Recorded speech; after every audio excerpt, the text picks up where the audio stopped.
E aí, pessoal, eu sou o Contramestre Preguiça e esse é o Comunidade Libertação, nosso canal para falar sobre história da capoeira, história do Brasil e comunismo. O título do vídeo de hoje é Por um Marxismo Quilombola. E aí, o que a gente quer falar sobre isso? Eu quero trazer para vocês essa reflexão a respeito de um marxismo que consiga dialogar com toda a bagagem cultural e filosófica que a gente já tem dentro das nossas manifestações culturais brasileiras e que já é muito rica e já pensou e repensou o mundo várias vezes no seu projeto de futuro, a sua utopia de construção de um futuro para a humanidade. E como o mestre Nego Bispo fala, esse futuro está no passado, a gente não precisa criar uma utopia nova, ela já existe. E é com esse passado, que também é futuro, que eu acredito que o marxismo precisa dialogar para pensar uma revolução brasileira, num movimento que o mestre Nego Bispo sempre fala que é começo, meio e começo. Bem, antes de mais nada, vocês perceberam, né, que sumiu, desapareceu o nosso cenário aqui. Eu queria pedir desculpas para vocês para começar, mas eu não tô em São Paulo. Acaba que eu não tô com cenário, porque ele ficava em casa e como eu acabei me machucando, quem me acompanha nas redes sabe, eu acabei tendo um problema aqui, eu fraturei a perna e vim passar esses dias assim que eu tô de férias forçadas aqui com a minha mãe, pegando um colinho de mãe, aquele dengo, aquela vida boa, né? Então eu tô por aqui, vim passar esse tempo aqui mais perto da família. E aí eu tô longe de casa, por isso mudou um pouquinho o cenário, mas logo mais eu vou voltar para lá, a gente vai ter aquele cenário mais bonito, com aquela bandeira ali do continente africano linda que tem, e meus livros ali, bonequinhos, aquela coisa bonita. Por enquanto a gente vai ficar com esse cinza aqui de fundo, que é o que tem para hoje. Bem, pessoal, como eu falei, a ideia é a gente pensar no vídeo de hoje sobre essa correlação entre marxismo e o pensamento dos povos originários brasileiros e africanos que vieram para o Brasil. Então é a gente pensar na união entre o que tem de melhor dentro do marxismo-leninismo com o que a Lélia Gonzalez chama de amefricanidade, que é a construção de uma identidade nas Américas a partir da cosmovisão do pensamento filosófico de povos indígenas e africanos que se relacionaram com povos europeus aqui no Brasil. A ideia desse vídeo é ele ser introdutório, então eu não vou me aprofundar nem no pensamento do mestre Nego Bispo, que é a base de onde a gente vai partir para gerar essa discussão, né, essa provocação, essa reflexão sobre esse marxismo quilombola, sobre esse marxismo amefricano. Nem vou me aprofundar no pensamento da Lélia Gonzalez e muito menos no de Marx. O que eu quero aqui é apontar algumas proximidades que pode tornar mais rico o pensamento do marxismo no Brasil e também da filosofia quilombola indígena para a gente pensar uma revolução brasileira. Então o que eu quero fazer são mais apontamentos, caminhos que a gente pode pensar ao longo dos vídeos. Até porque eu também estou aprendendo cada dia mais sobre o pensamento marxista e também sobre a cultura popular brasileira, sobre o pensamento dos intelectuais quilombolas, indígenas e mesmo os intelectuais de uma origem acadêmica formal, mas que vêm de uma tradição preta, de uma tradição indígena, que foram lá para adquirir cada vez mais conhecimento, porque a gente sabe que é comum dos povos originários ter esse respeito e buscar aprender também com outras culturas. Quem realmente não tinha o hábito de respeitar e aprender com outras culturas foi o europeu colonizador que veio aqui para a América, foi para a África e fez o que fez. Então, como gatilho para a gente começar a pensar esse tema, vou colocar um vídeo curto aqui do mestre Nego Bispo, fazendo ali umas provocações e tendo uma fala onde ele tenta se afastar do marxismo, e aí é meio contraditório, meio maluco usar essa fala para a gente começar a pensar sobre essa aproximação, né? Então ele vem para falar de se afastar e eu venho usar justamente essa fala para a gente poder se aproximar. Porque eu respeito muito e quero trazer mais do mestre Nego Bispo aqui, porque, como eu disse, é um pensamento quilombola, é um pensamento amefricano que a gente tem que realmente trazer aqui e a gente tem que resgatar, a gente tem que fortalecer para a gente construir uma revolução brasileira. E eu estou jogando para o futuro porque eu ainda quero ler ele, eu quero ver mais palestras, eu quero ver mais falas dele, eu quero realmente poder absorver com mais riqueza de detalhes o pensamento dele para não trazer aqui para vocês de uma forma superficial. E o mesmo eu estou fazendo com a Lélia Gonzalez, o mesmo eu estou fazendo com o Marx, eu estou tentando cada dia dar passos sólidos, assim. Então eu posso trazer com segurança os conceitos para você, para ficar mais claro para vocês, ao mesmo tempo que vai ficando mais claro para mim como é essa Revolução Brasileira. Então, sem mais delongas, vamos para o vídeo, vamos ouvir o que ele tem a falar, e aí eu vou fazer alguns apontamentos a partir da fala dele, depois eu vou passar um outro vídeo para a gente fazer outros apontamentos, para a gente também diferenciar algumas coisas, a gente encaixar outras. Vamos devagarzinho, vamos por partes. É lá, pra galera dele. Não tem nada a ver com Karl Marx. Por que nós não temos nada a ver? Porque nós temos nossos pensadores, que são pragmáticos, que pensam e agem, e são muitos. Nós temos as mestras e os mestres da capoeira, nós temos as mestras e os mestres do congado, nós temos a mãe e os pais de santo na Umbanda, nós temos a mãe e os pais de santo no candomblé, então nós temos o nosso povo. Quem é Karl Marx na frente de uma mãe de santo? Dá licença, rapaz. Não, é um cadáver apenas. Nada mais que isso, um cadáver de uma mãe de santo. Então eu fui atrás disso, e atrás disso, sempre pela oralidade. Então, pessoal, quem é Karl Marx? Um cadáver apenas. Não deixa de, mais uma vez, estar completamente certo, né? É apenas um cadáver. Mas o marxismo, essa construção de pensamento que foi aprimorada por vários outros homens e mulheres que vieram depois de Karl Marx para pensar e repensar práticas, teorias, e isso sim tem muita substância e muita coisa boa para a gente poder trocar com esse pensamento americano, né, essa construção quilombola, essa construção indígena.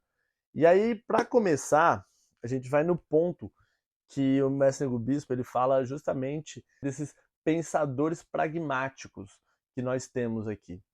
E o marxismo ele já parte da pressuposição de pensadores pragmáticos. O revolucionário ele é um pensador e ele é um agente social. Ele está diretamente trabalhando para que a revolução aconteça. Então a prática tem que estar presente. Eu sei que a gente vem de uma tradição de pensamento que faz essa ideia de separação entre o intelecto e o corpo, entre a prática e a reflexão. Mas o Marx, já lá na Europa, lá nos deles, ele já fazia essa ideia de que essa distância tem que ser estreitada. O pensador tem que agir e, a partir da ação, ele repensar a teoria dele. Exatamente como o mestre Nego Bispo traz aqui para gente. Para vocês verem como tem muito ponto de contato que a gente pode trazer entre os movimentos culturais e o marxismo. Existe uma tradição dentro do pensamento brasileiro de realmente encarar o intelectual, seja ele marxista ou não, como essa pessoa encastelada na universidade e completamente apartada do povo. E não é injusto ter essa visão sobre o intelectual e o intelectual marxista, porque realmente, durante muito tempo, foi o que aconteceu. Só que já vem um movimento dentro do marxismo brasileiro de estreitar novamente esses laços, como já foi muito estreito no passado. O marxismo já foi a maior ferramenta de luta da classe trabalhadora brasileira por condições melhores de vida. Só que depois de muita repressão, muito movimento, ditadura militar, ditadura do Estado Novo, ali na era varguista, e muitos outros movimentos, acabou se distanciando realmente a prática popular, o povo, o trabalhador, o proletário do intelectual. E aí eu estou devendo e quero trazer para vocês no futuro uma história ali, cronológica do marxismo, do movimento comunista no Brasil, e aí toda a ação que ele teve muito forte no passado e como isso acabou se desconstruindo, e agora a gente está vendo um retorno aí de partidos revolucionários como o PCB, como a UP e outros. Mas não é algo para eu trazer nesse vídeo. Como eu falei, nesse vídeo eu não vou me aprofundar, né, em nada praticamente. Eu vou só trazer apontamentos aqui, reflexões, para a gente começar esse movimento de se familiarizar um com o outro, né? Parar de estranheza entre o marxismo e esse movimento filosófico americano, esse movimento popular aqui. E aí a base desse encontro, eu já preciso dizer de cara que não é os marxistas, os teóricos, os intelectuais vindo e esclarecendo o povo e nem se usando dos movimentos populares para acessar o povo. E sim, dentro do povo, dentro desses movimentos populares, surgirem uma compreensão marxista da nossa realidade. Então, é esse povo que já está em luta, que já está existindo, enxergar no marxismo uma ferramenta de luta. E mais do que no marxismo, o marxismo-leninismo. E aí, por que na ideia do marxismo-leninismo?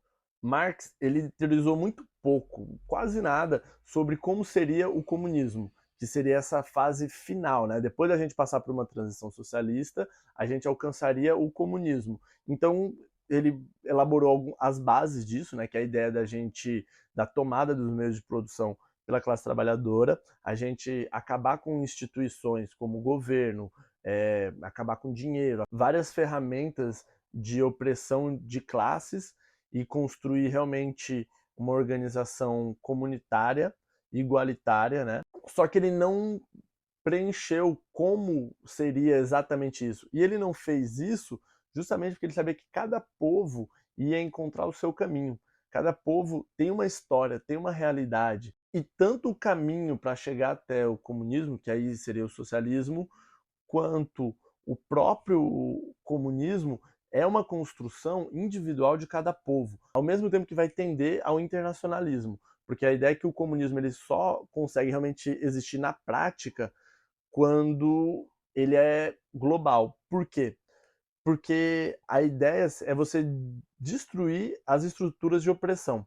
Mas a partir do momento que você faz isso de uma maneira local, você torna ele vulnerável para a ação de outros estados opressores se eles ainda mantiverem essas estruturas de opressão. Então você precisa destruir essas estruturas de opressão de maneira global. Só que isso vai acontecendo de maneira pontual dentro de cada país até que a gente possa construir essa união dos povos. E aí, dentro desse quase que um vácuo, né, esse espaço que fica dessa teorização de como vai ser o socialismo, de como vai ser o comunismo, abre-se muito espaço para a gente preencher com a intelectualidade americana dos povos quilombolas e dos povos indígenas para compreender a realidade social e material do nosso país. Então é justamente aí onde é por excelência o lugar onde mais esse pensamento de povos originários pode contribuir para a construção de uma revolução brasileira. Ao mesmo tempo que o leninismo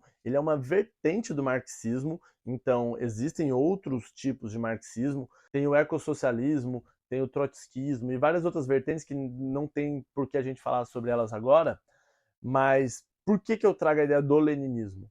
Lenin foi o pensador marxista que mais vocacionou o pensamento marxista e a luta marxista para a tomada do poder. Então Lenin criou todo um pensamento organizativo para criar passos de luta para a gente compreender como tomar o poder e a partir dessa tomada do poder, a gente poder construir, enquanto classe trabalhadora, essa nova realidade social do país. Então, se a gente tem nesse pensamento americano uma potência extremamente rica para a gente pensar nessas relações coletivas de construção de um mundo novo, quando a gente vai pensar na compreensão do nosso inimigo comum, que é o capitalismo, que o mestre Negro Bispo chama de colonialismo, ele ainda coloca nesses termos, e o marxismo-leninismo fala muito sobre o colonialismo, mas faz diferenciações em relação ao capitalismo.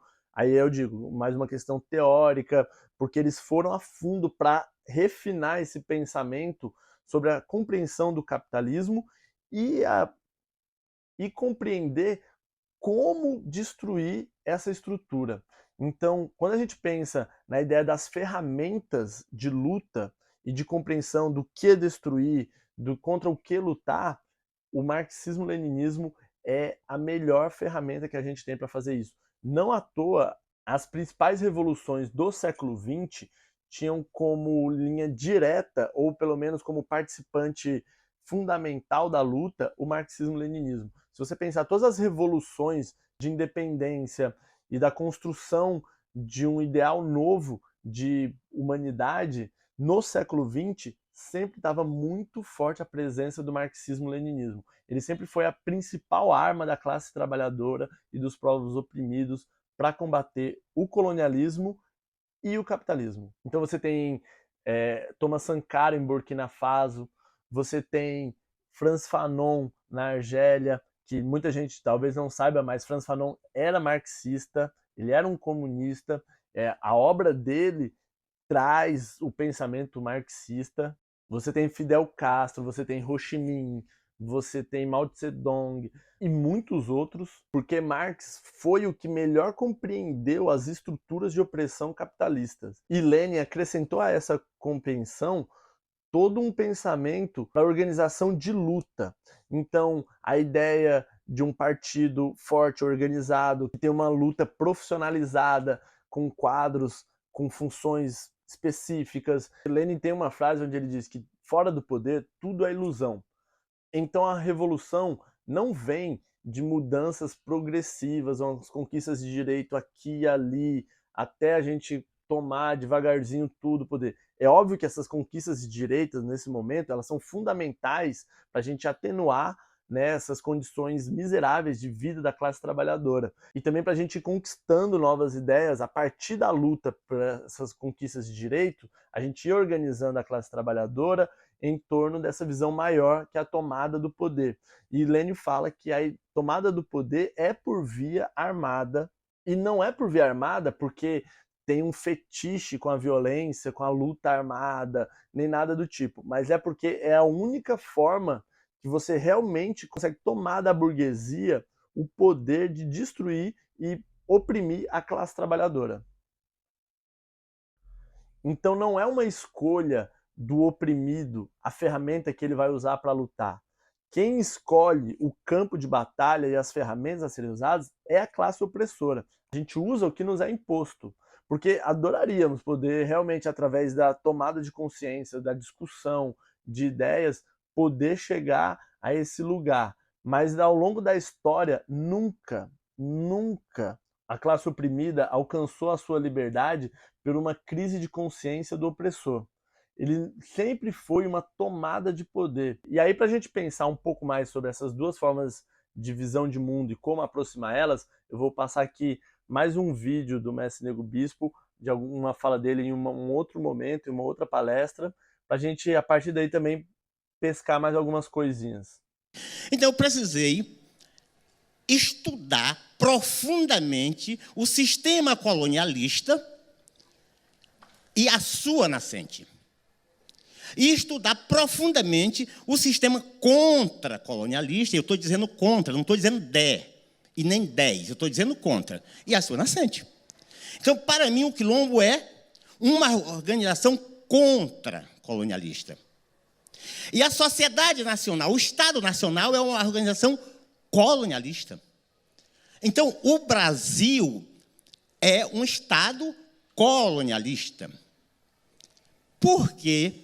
Não foi criando os Estados nacionais que se acabou com o colonialismo, não. Se acaba com o colonialismo mudando o comportamento da sociedade. E ela não mudou. Então, eu vi maravilhosamente a fala da nossa companheira dizendo que é preciso discutir o racismo. Eu não discuto o racismo, eu discuto o colonialismo e todas as suas mazelas, inclusive o racismo. Mas primeiro eu discuto o colonialismo, porque o racismo é apenas um segmento do colonialismo. E eu não vou gastar meu tempo discutindo um segmento se eu posso discutir o conjunto, se eu posso discutir a essência. Então, a partir daí, ele continua numa palestra que é muito legal. Vou colocar aqui também na descrição essa palestra. Quem quiser assistir, vale muito a pena. Ele é um pensador incrível e vale muito a pena ouvir mais dele falando, né?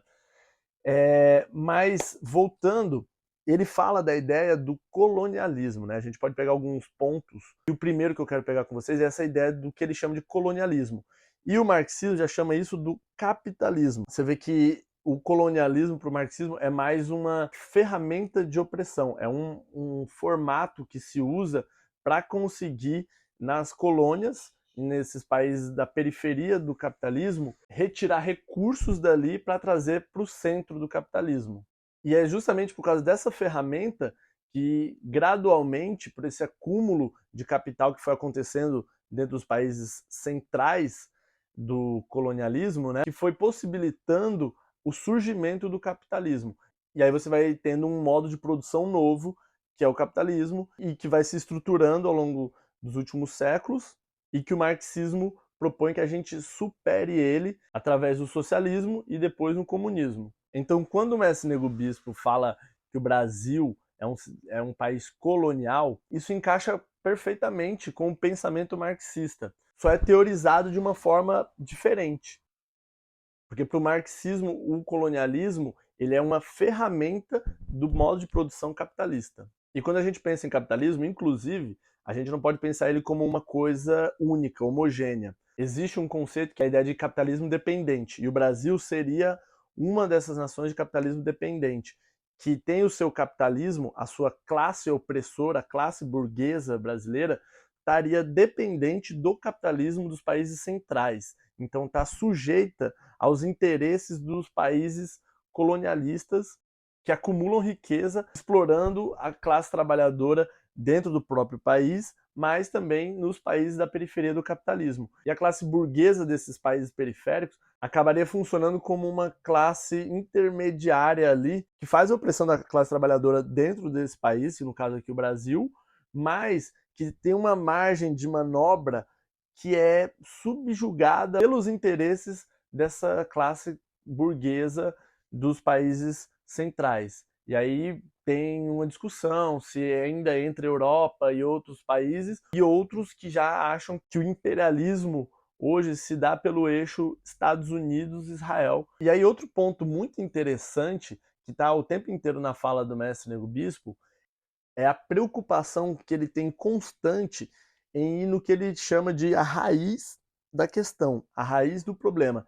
E essa é justamente a mesma ideia do comunismo, a mesma ideia do marxismo. Ele se estrutura justamente enquanto uma esquerda radical, ele recebe esse título de esquerda radical justamente por acreditar que você tem que compreender e combater as estruturas na raiz. E aí o mestre Nego Bispo fala da ideia, por exemplo, de se combater o racismo.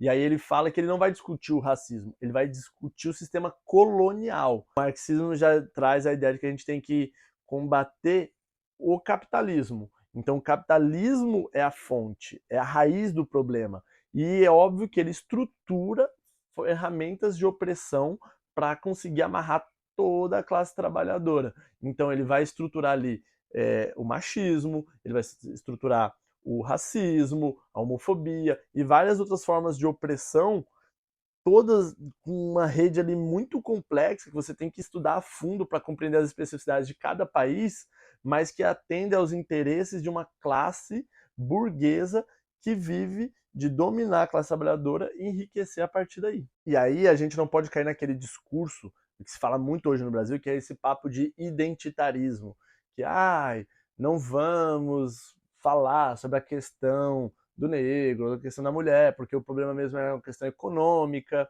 e aí quando a gente resolver a questão econômica, tudo se resolve. Não, não é essa a ideia. A luta se dá também em todos esses âmbitos aí. Você tem que sim lutar e falar constantemente, refletir e construir a luta antirracista, a luta antimachista, anti-homofóbica, anticolonial. Mas a questão é, o conjunto da articulação dessas lutas tem que visar a raiz do problema, que é a classe burguesa no poder. Então, para a gente solucionar todos esses outros problemas, só é possível depois que se tirar essa classe burguesa do poder e colocar a classe trabalhadora. E aí a gente tem que pensar que a classe trabalhadora não é uma abstração, uma coisa única, onde todo mundo é igual. E, inclusive, essa ideia de que tudo é igual dentro de outras falas do mestre Nego Bispo, é o que incomoda ele com a luta da esquerda no Brasil. Porque se tinha a ideia, segundo ele, de que a agricultura familiar, o pequeno agricultor e o quilombola era a mesma coisa. E ele fala que não é. Ele fala das especificidades ali do que é o quilombo. E não se trata da gente pensar que é tudo uma coisa só e os interesses de cada um tem que se silenciar para a gente construir essa luta que vai focar no econômico.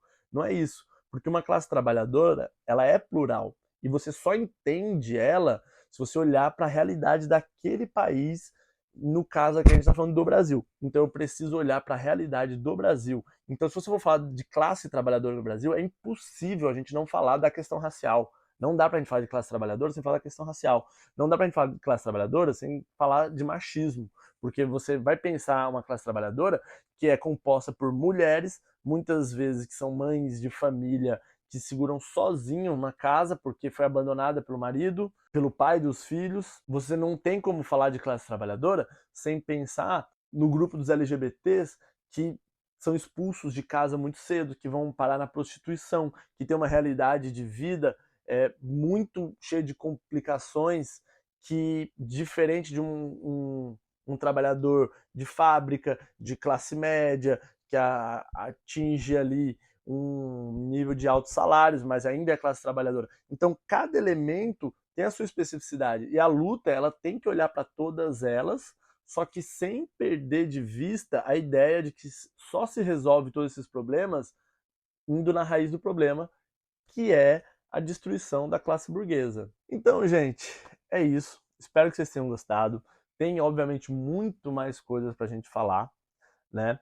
Eu vou trazer algumas dessas ideias que eu trouxe hoje, eu vou, em outros vídeos, explicar melhor elas, trazer conceitos, e vou colocar aqui alguns artigos, algumas coisas para vocês, vídeos também, para vocês começarem a pensar esse assunto aí. Espero que tenha ficado claro esse começo, né, da gente traçar esse ponto de encontro entre o pensamento marxista e esse pensamento americano, esse pensamento quilombola, esse pensamento indígena, que é tão rico aqui no Brasil, que a gente pode construir algo muito bonito para a gente poder fazer a Revolução Brasileira. Espero que vocês tenham gostado, que vocês tenham compreendido, que tenha ficado claro.